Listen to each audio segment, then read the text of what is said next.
Hello everyone, welcome to my YouTube channel Meenakshi maths classes. आज इस वीडियो में हम करेंगे class 7 chapter number 11 parameter and area. Brain teaser start की हुई है, इसमें हम करेंगे क्वेश्चन नंबर 4।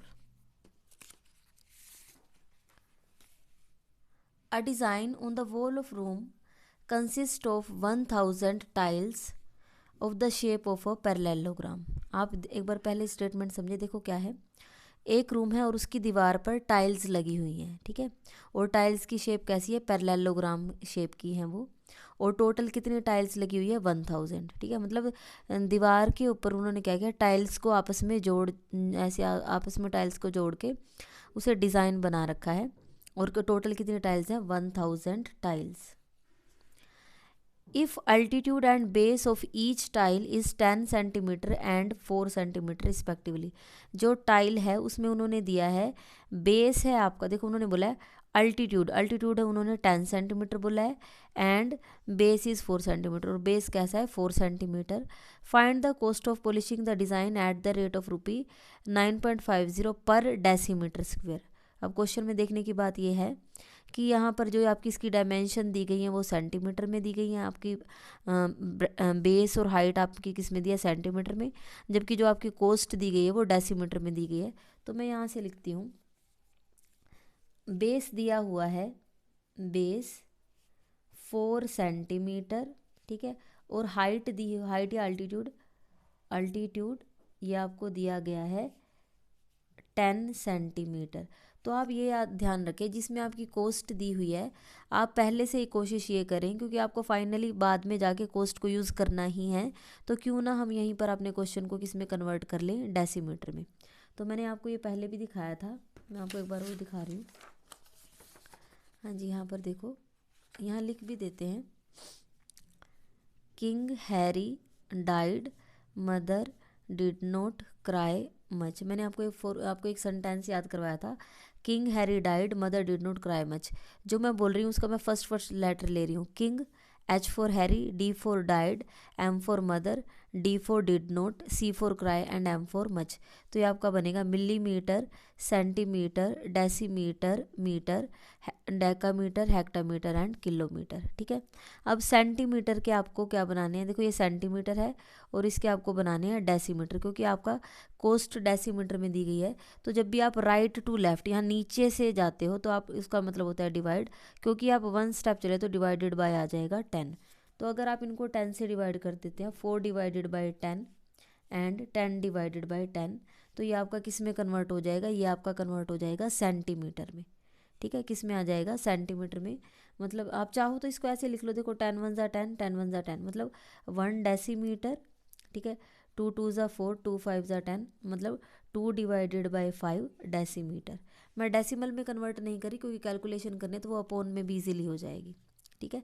अब हम 1 टाइल का एरिया निकाल लेते हैं, ठीक है, क्योंकि पॉलिश कर रहे हैं, जब हम टाइल को पॉलिश करेंगे मतलब एरिया यूज़ होगा। तो मैं यहाँ निकाल रही हूँ एरिया ऑफ 1 टाइल, ठीक है। और टाइल की शेप कैसी है, पैरेललोग्राम है।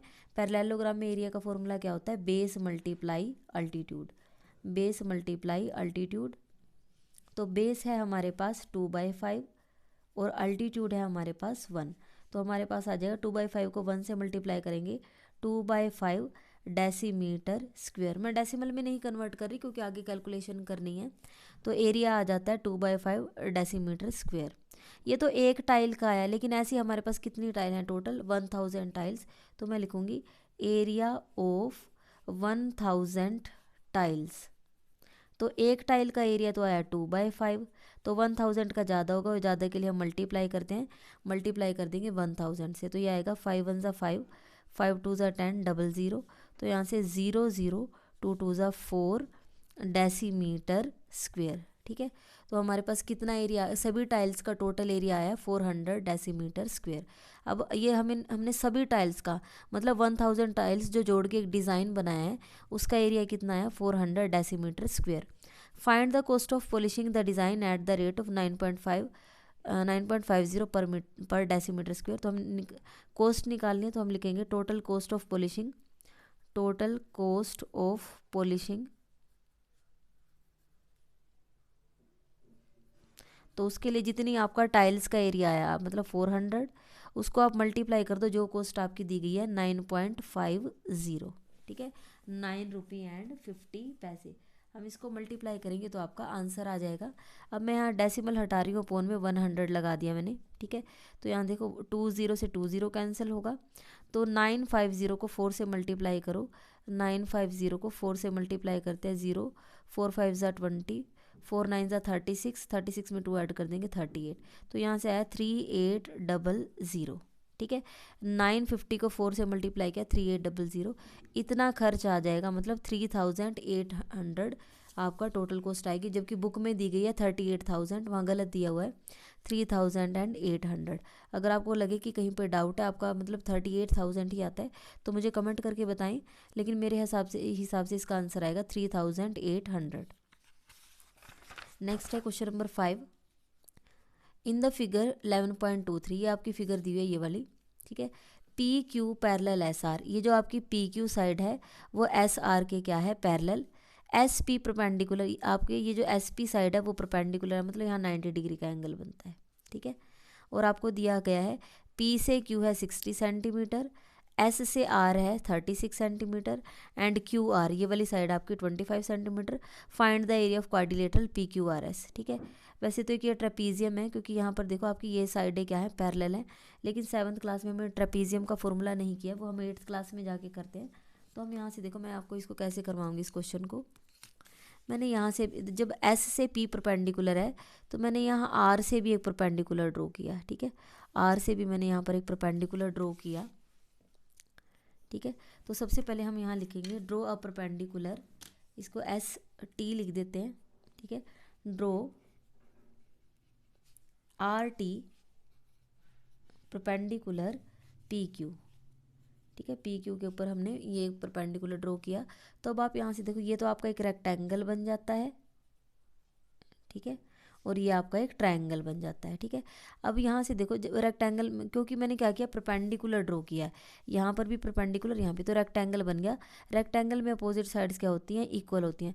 तो पी से टी कितने आ जाएगी, जब ऊपर वाला 36 है तो यहाँ तक का भी, यहाँ से लेकर ये भी आपका हो जाएगा 36 सेंटीमीटर। तो मैं यहाँ लिख देती हूँ पी टी आपका आ जाएगा 36 सेंटीमीटर, यहाँ तक का पार्ट।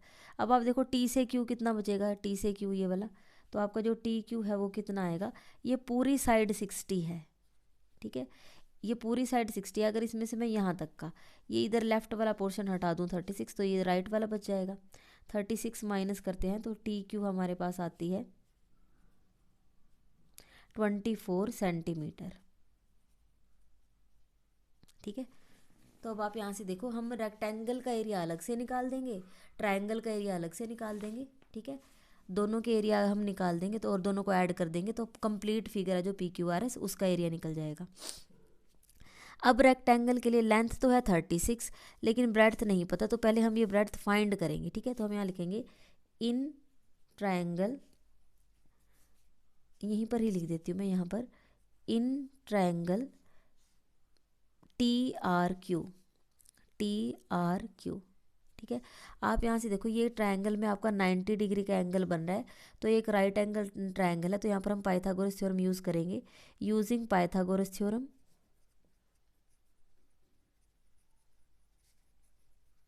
पाइथागोरस थ्योरम के हिसाब से हमारा क्या होता है, हाइपोटेनियस स्क्वायर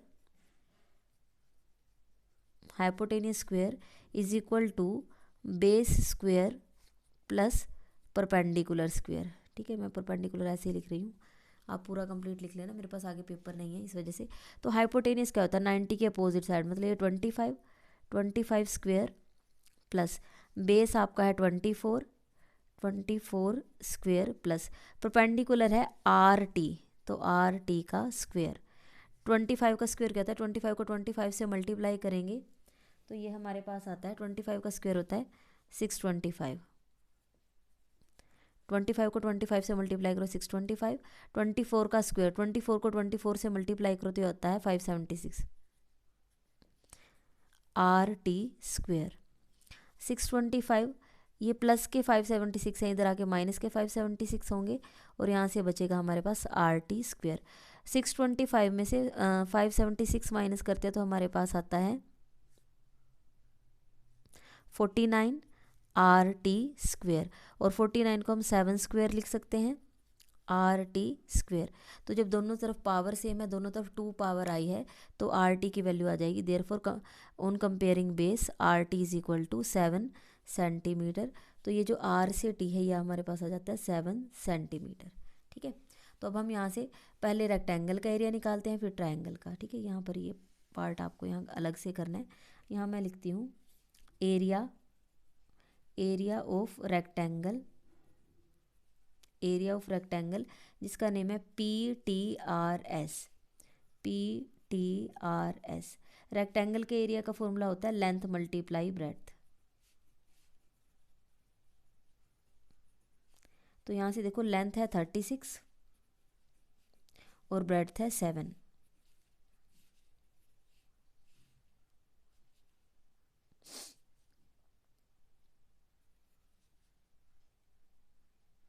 $252। ठीक है, तो यहाँ से हमारे पास आता है 252। अब ये सब कुछ सेंटीमीटर में, तो यहाँ से आ जाएगा सेंटीमीटर²। ये तो हमने रेक्टेंगल का एरिया निकाला इस वाले का, साथ में ट्रायंगल भी है, इसका भी एरिया निकाल लेंगे। Area of triangle TQR। Triangle के एरिया का फॉर्मूला हमारे पास क्या होता है, 1/2 बेस इंटू हाइट। 1/2। अब बेस है हमारे पास 24 और हाइट अभी अभी फाइंड की थी, वो है 7। 2 1 ज़ा 2, 2 1 ज़ा 2, 2 2 ज़ा 4, 12 7 ज़ा 84 सेंटीमीटर²। रेक्टेंगल का एरिया अलग निकाला, वो आया 252। ट्रायंगल का एरिया अलग निकाला, वो आया 84। अगर दोनों को ऐड कर देंगे तो कंप्लीट फिगर का एरिया आ जाएगा। ठीक है, तो अब हम यहाँ से लिखेंगे देयरफॉर एरिया ऑफ, ये जो आपकी कंप्लीट फिगर है जिसका नेम क्या है आपका PQRS। PQRS, तो इसके लिए हमें एरिया ऑफ रेक्टेंगल और एरिया ऑफ ट्रायंगल दोनों को क्या करना पड़ेगा, प्लस करना पड़ेगा। तो अब आप यहाँ से देखो रेक्टेंगल का एरिया हमने निकाला है 252 और ट्रायंगल का एरिया हमने निकाला है 84। दोनों को ऐड कर देंगे, तो दोनों को ऐड करेंगे तो ये आ जाएगा 336 मीटर²। को सॉरी, 1 मिनट चेक करते हैं। सब कुछ आपका सेंटीमीटर में तो यहाँ आएगा सेंटीमीटर⁻²। आपका बुक में दिया हुआ है 336 मीटर² दिया गया, वहाँ पर आप मीटर के सेंटीमीटर बना लेना, वहाँ मिस्टेक है, प्रिंटिंग मिस्टेक है, तो यहाँ पर सेंटीमीटर 336 सेंटीमीटर² आएगा। नेक्स्ट हम करते हैं question number 6। There is a circular pond and footpath runs along its boundary. देखो यहाँ पर एक पॉन्ड है, ठीक है, सर्कुलर पॉन्ड है, और जो फुटपाथ है, फुटपाथ क्या है, बिल्कुल इसके साथ साथ जहाँ पर इसकी बाउंड्री है, यहीं पर एक फुटपाथ बना हुआ है बिल्कुल साथ साथ, मतलब जहाँ पर चलना है वो कहाँ पर है, बिल्कुल पॉन्ड की जो बाउंड्री है इसके साथ साथ हम चल सकते हैं, फुटपाथ बना हुआ है। A man walks around it exactly once. एक मैन है जो जिन्होंने यहाँ मान लो ए पर खड़े हैं, वो इन्होंने चलना स्टार्ट किया, वो चलते चलते यहाँ से वापस यहाँ पर आ गए, एक पूरा चक्कर कंप्लीट किया है। Keeping close to the edge, और वो बिल्कुल एज के साथ साथ चल रहे हैं, मतलब बिल्कुल बाउंड्री के साथ में चल रहे हैं। If it's step is 44 centimetre long, तो जो उसका स्टेप है, मतलब वो जब एक कदम, जैसे यहाँ पर खड़ा है, एक कदम रखता है, तो वो कितना डिस्टेंस कवर करता है, 44 सेंटीमीटर लॉन्ग। तो मैं यहाँ लिख लेती हूँ length of one step. Length of one step वो हमें दिया है 44 centimetre. And he takes exactly 600 steps. Total steps कितने हैं, 600। Total steps 600। ठीक है, उसने 600 ऐसे 1 2 3 4 ऐसे कितने स्टेप चले हैं, total 600। To go around the pond, जब वो पूरा एक चक्कर लगा लेता है तो टोटल कितने स्टेप चलता है, 600 steps. What is the radius of the pond, आपको ये जो रेडियस है ना, ओ से ए, आपको बताना है रेडियस कितनी है। तो मैं यहाँ लिख लेती हूँ let radius is equal to R. Let radius of pond, कहीं आप कहीं और भी लिख सकते हो, यहाँ पर लिख लेना let radius of pond is equal to R centimetre. ठीक है, अब आप यहाँ से देखो, अब आप एक चीज़ ये बताओ, उसने यहाँ से एक स्टेप लिया 44 सेंटीमीटर कवर हुए, अगला स्टेप लिया 44 सेंटीमीटर, लेकिन अब वो यहाँ से चलता चलता यहीं पर पहुँच गया और टोटल 600 स्टेप्स लिए। तो मतलब 600 स्टेप में उसने बाउंड्री को कवर किया है, ठीक है। और बाउंड्री को हम क्या बोलते हैं, सरकमफ्रेंस। तो हम यहाँ लिखेंगे therefore circumference of circle, circumference of circle वो आपका किसके इक्वल आएगा, जितना उसने 600 स्टेप में टोटल डिस्टेंस कवर किया है, ठीक है। तो यहाँ लिख लो distance cover in 600 steps. 600 step में जितना डिस्टेंस कवर किया, वन स्टेप जब वो चलता है तो कितना डिस्टेंस कवर होता है, 44 सेंटीमीटर। अगर 600 स्टेप चला है तो ज़्यादा डिस्टेंस कवर होगा और ज़्यादा के लिए मल्टीप्लाई करना पड़ता है, 0.02640 सेंटीमीटर, ठीक है। इतना डिस्टेंस वो कवर कर लेता है। अब आप यहाँ से देखो, अब ये उसने बाउंड्री को कवर किया, ठीक है। तो सरकमफ्रेंस कितनी आ गई है, हमारे पास आया सरकमफ्रेंस ऑफ सर्कल, ये हमारे पास आई है 26400। लेकिन आप देखो सरकमफ्रेंस का फॉर्मूला क्या होता है, 2πr। तो ये हमारा इक्वल आता है 26400। 2 की जगह 2, पाई की जगह 22/7। और क्योंकि रेडियस हमें नहीं पता तो रेडियस की जगह हम r लिखेंगे। मैंने पहले ही लेट किया था, let radius of pond is equal to r। 26400 r यहीं पर 26400। अब आप यहाँ से देखो 7 नीचे से ऊपर जाएगा और 2 और 22 कहाँ पर आएंगे, नीचे आएंगे। कैंसिल करते हैं, 2 1 ज़ा 2, 2 1 ज़ा 2, 2 3 ज़ा 6, 2 2 ज़ा 4 00, ठीक है। 2 से कैंसिल करो, 2 1 ज़ा 2, 2 1 ज़ा 2, 2 6 ज़ा 12, 2 6 ज़ा 12 00, 11 1 ज़ा 11, 11 6 ज़ा 66 00। तो रेडियस आती है 2 0 हैं और 7 6 ज़ा 42 सेंटीमीटर। अब आप किसी को ये थोड़ी बताओगे कि 4200 सेंटीमीटर, रेडियस इज़ 4200। मैंने यहाँ 600 को 7 से मल्टीप्लाई किया है, ठीक है। आपको थोड़ा दिख नहीं रहता तब, लेकिन अब हम क्या करते हैं, हम सेंटीमीटर को मीटर में कन्वर्ट कर देते हैं। तो यहाँ से लिखो therefore radius is equal to 4200। अब 1 मीटर में कितने सेंटीमीटर होते हैं, 100 सेंटीमीटर, ठीक है। या फिर मैं आपको यहाँ से इसमें से भी बता देती हूँ। हाँ जी, यहाँ से देखो, हम अगर मैं सेंटीमीटर के मीटर बनाना चाहती हूँ, ठीक है, सेंटीमीटर के क्या बनाना चाहती हूँ, मीटर। सेंटीमीटर से मीटर पर गई हूँ, 2 स्टेप चलने पड़े, 1 2। नीचे से जब जाते हैं तो डिवाइडेड, 2 स्टेप चले मतलब 2 0 वाला नंबर 100। तो 100 से इसको डिवाइड कर देंगे, 2 0 से 2 0 कैंसिल, तो रेडियस आ जाएगी हमारे पास 42 मीटर, ठीक है। रेडियस आ जाएगी, 2 0 से 2 0 कैंसिल, रेडियस इज़ 42 मीटर। यही आपका आंसर है। तो यहाँ पर इस वीडियो में हमने क्वेश्चन नंबर 4 5 और 6 किया है। अब 2 क्वेश्चन बचे हुए हैं इसमें ब्रेन टीजर के, वो आपको नेक्स्ट वीडियो में मिलेंगे। अगर आपको वीडियो अच्छी लगी है तो वीडियो को लाइक करें, मेरे चैनल को सब्सक्राइब करें और अपने फ्रेंड्स के साथ शेयर ज़रूर करें। Thank you so much.